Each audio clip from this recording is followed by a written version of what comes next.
کیا حکومت کو سوچنا ہوتا ہے اپنی سب سے ولنریبل جو آپ کے سب سے کم تنخواہ لینے والا طبقہ ہے، اجرت لینے والا طبقہ ہے، ان کے حوالے سے، یا یہ بھی مشورے انڈسٹری ایسوسی ایشن کے مشوروں کے اوپر یہ فیصلے ہوتے ہیں؟ یہ جو منیمم ویج سیٹ کرتی ہے حکومت، یہ سب سے آسان کام ہے.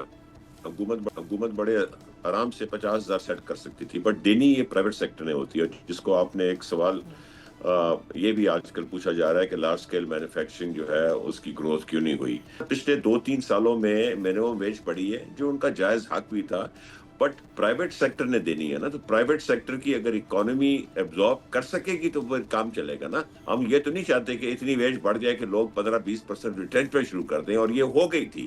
ابھی تک تو لوگوں نے 37,000 روپے بھی نہیں مکمل کر کے دیے. یہ بیسیکلی منیمم ویج جو ہے یہ پروونشل جورسڈکشن ہے.